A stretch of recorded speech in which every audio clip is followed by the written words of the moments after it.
pessoal, para quem não me conhece, meu nome é Silvana Maria e hoje nós vamos tirar uma palavra para que possa entrar na minha casa, na sua casa e na casa de todos. Então a gente vai ler Tiago 3. A importância de controlar a língua.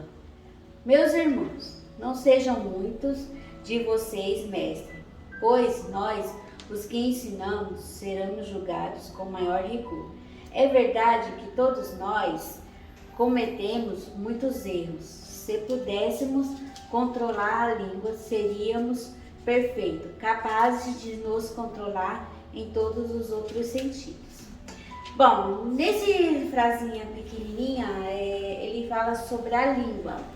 A nossa língua é um veneno. A gente fala as coisas, a gente pronuncia as coisas que tanto ela leva à morte como ela leva ao inferno. Então a palavra ela diz que teremos que controlar a língua. Muitas pessoas também que dão ensinamento, elas acreditam, por elas estão dando ensinamento, elas já são salvas. Por quê? Porque a língua delas fala isso. Só que na verdade não é tão fácil assim, porque que nem ele fala aqui, ó, seremos julgados com maior rigor.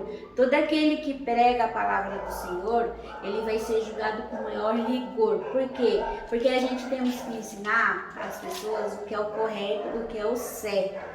E não pregarmos qualquer coisa e falar assim, não, eu acredito que a palavra de Deus é essa. Não é bem assim. Então a gente tem que ter cuidado com a nossa língua. Por exemplo, se colocarmos um freio na boca de um cavalo, podemos conduzi-la para onde quisermos.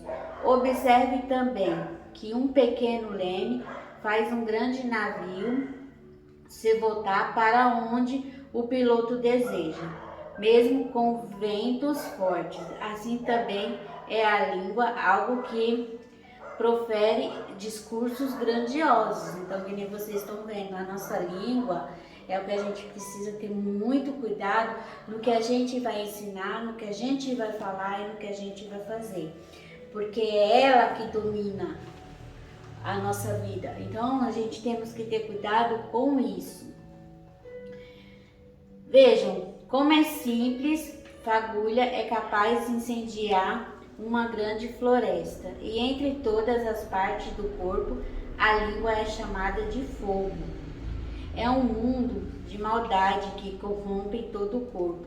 Ateia fogo a uma vida inteira, pois a próprio inferno a incendeia. É que nem eu tô falando para vocês, pessoal.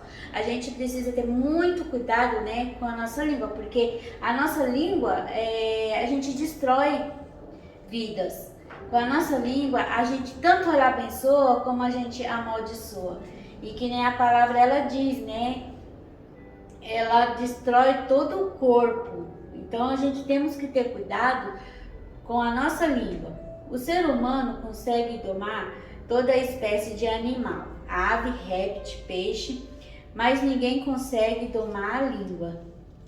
Ela é incontrolável, perversa, cheia de veneno, mortífero. Às vezes louva no Senhor, no Pai, e às vezes amaldiçoa aqueles que Deus o criou, a sua imagem. Assim, bênção e maldição saem da mesma boca. Meus irmãos, isso não está certo. Acaso de uma mesma fonte pode jorrar água doce e amarga? Pode a figueira produzir azeite ou videira produzir figos?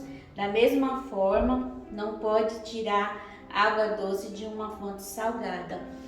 Por que quando ele fala água doce de uma fonte salgada? Porque às vezes a gente tem a intenção de prejudicar o próximo, fazer mal. Então qualquer palavrinha que você vier fazer, a gente derruba a casa, a gente põe fogo na família, a gente mata pessoas por causa da nossa boca. Se a gente não mudar a nossa conduta de falar, de fazer com que a nossa língua seja, que saia da nossa boca só bênçãos, a gente vai cair cada dia mais por causa dos nossos erros.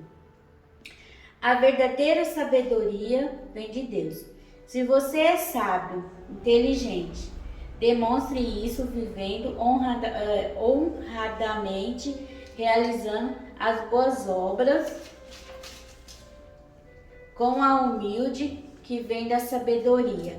Mas se sai em seu coração a inveja, a amarga ambição, egoísmo, não encubram a verdade com vanglorias e mentiras, porque essas coisas não são espécies da sabedoria que vem do alto, antes são terrenas e mundanas e demoníacas.